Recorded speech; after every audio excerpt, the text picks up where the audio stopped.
சர்வதேச நாடுகளில் பாரிய தாக்கத்தை ஏற்படுத்தியுள்ள ஈரான் ஜனாதிபதி இப்ராஹிம் ரைசியின் மரணம் விதியால் நடந்த விபத்தா இல்லை இஸ்ரேலின் அல்லது அமெரிக்காவின் சதியா உழுக்கும் கேள்விகளால் திகைத்து போயுள்ள உலக நாடுகள்.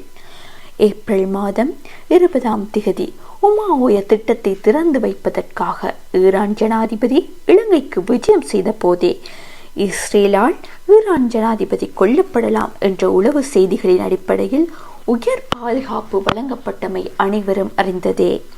எனினும் ஈரானின் அசர்பைஜான் நாட்டின் குடாஃபரின் என்ற அணையை திறந்து வைப்பதற்காக சென்று திரும்பி வரும்போதே இவ்வாறு விபத்தின் மூலமாக ஈரான் ஜனாதிபதி உயிரிழந்துள்ளார். இவருடன் பயணித்த வெளியுறவுத்துறை அமைச்சர் ஹொசைன் அமீர் அப்துல்லாஹின் தளபதி மக்தி முஸ்வி, ஈரானின் கிழக்கு அசர்பைஜான் மாகாண ஆளுநர் மாலிக் ரஸ்மதி உட்பட 8 பேர் கொல்லப்பட்டுள்ளனர். இந்த செய்தியால் ஈரான் நாடு துயரத்தில் மூழ்கியிருந்த போதும் ஈரான் மக்களில் பெரும் வாரியானோர் இதனை கொண்டாடி வருகின்றனர். மரணத்தை கொண்டாடக்கூடிய அளவு ரைசி அத்தனை கொடூரமானவரா என்று எழுப்பப்படும் கேள்விகளுக்கு அவரது அரசியல் வாழ்வு வரலாறு பதிலளிக்கிறது. 63 வயதான இப்ராஹிம் ரைசி கடந்த 21ஆம் ஆண்டு நடைபெற்ற ஜனாதிபதி தேர்தலில் 62% வாக்குகளை பெற்று வெற்றி பெற்றார். இதற்கு முன்னர் ஈரானின் நீதித்துறையில் முக்கிய பங்காற்றிய தலைமை நீதிபதியாக பணியாற்றினார். அது மாத்திரமன்றி மறைந்த ஈரான் மத தலைவர் கொமேனி மற்றும் தற்போதைய மத தலைவர் காமேனி ஆகியோருடன் நெருங்கிய தொடர்பில் இருந்துள்ளார். இவர் மத ரீதியான பற்றால் இஸ்லாமிய பழக்க வழக்கங்களுக்கு அதிக முக்கியத்துவம் கொடுத்தமையே மக்களை கடும் அதிருப்திக்கு உள்ளாகியதுள்ளதாக தகவல்கள் வெளியாகியுள்ளன. அது மாத்திரமன்றி ஈரான் போரின் போது பிடிக்கப்பட்ட கைதிகளை ரைசி கொடூரமாக தூக்கிலிட்டதாகவும் தனது எதேச்சதிகார ஆட்சிக்கு எதிராக போராடியவர்களை கடுமையாக தண்டித்ததாகவும் குற்றஞ்சாட்டப்படுகிறார். மேலும் மரணக்குழு என அழைக்கப்படும் புலனாய்வு நீதிமன்றத்தில் இவர் சேர்ந்து பலருக்கு மரண தண்டனை விதிக்கப்பட்டதாகவும் கூறப்படுகிறது. குறித்த புலனாய்வு நீதிமன்றங்களால் 5000 அரசியல் கைதிகளுக்கு மரண தண்டனை வழங்கப்பட்டதாக மனித உரிமை அமைப்புகள் கூறுகின்றன. அதில் இவரும் முக்கிய பங்கு வகித்ததன் காரணமாக அமெரிக்கா 2019ஆம் ஆண்டு இவருக்கு எதிராக தடை விதித்திருந்தமையும் குறிப்பிடத்தக்கது. இவருடைய மதப்பற்றுக்கு சான்றாக கடந்த 2022ஆம் ஆண்டு செப்டம்பர் மாதத்தில் மாசா அமினி என்ற 22 வயது பெண் முறையாக ஹிஜாப் அணியாத காரணத்திற்காக கைது செய்யப்பட்டு போலீஸ் காவலில் இருந்த போதே உயிரிழந்துள்ளமையை குறிப்பிடலாம். அந்த பெண்ணின் மரணத்திற்கு பின் அந்த நாட்டு பெண்கள் வீதிகளில் தங்களது ஹிஜாப்புக்கு தீயிட்டு பாரிய போராட்டம் நடத்தி அப்போராட்டம் பல மாதங்கள் நீடித்த போதும் அரசு தனது அதிகாரத்தால் கட்டுக்குள் கொண்டு வந்தமையும் இவ்வாறான ரைசியின் கடுமையான ஆட்சியே மக்களை அவரது மரணத்தை கொண்டாட தூண்டியுள்ளதாகவும் செய்திகள் வெளிவந்த வண்ணம் இருக்கின்றன. ரைசி கொல்லப்பட்டதன் பின்னணியில் இஸ்ரேலின் உளவுத்துறையான மொசாட் இருப்பதற்கு பல சாத்தியக்கூறுகள் காணப்படுகின்றன. அதற்கு அவர்களின் பகையே காரணம்.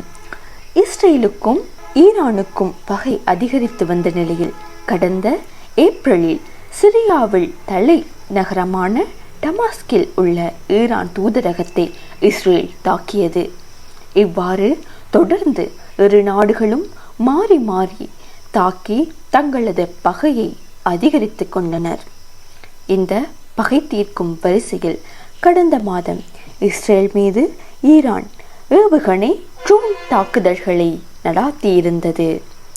அந்த தாக்குதலுக்கு எதிர் தாக்குதல் கடுமையானதாக இருக்கும் என்று எதிர்வு கூறப்பட்ட போதும் இஸ்ரேல் அமெரிக்காவின் சில ஆதிக்கங்களால் பெரிய கண்துடைப்பு எதிர்த்தாக்குதலையே ஈரான் மீது நடாத்தியிருந்தது.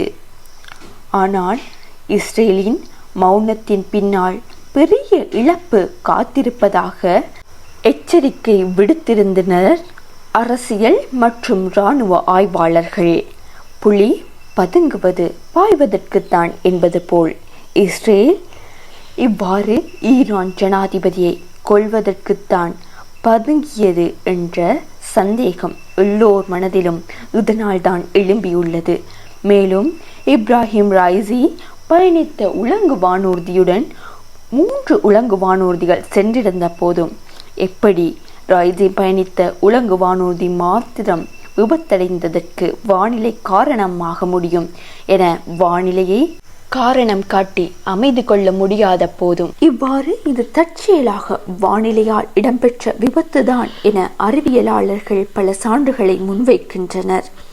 உலங்கு வானூர்திகள் 3000 மீட்டர் உயரத்தில் பறக்கக்கூடிய அளவிலேயே பாகங்கள் பொருத்தப்பட்டு உருவாக்கப்படுகின்றன.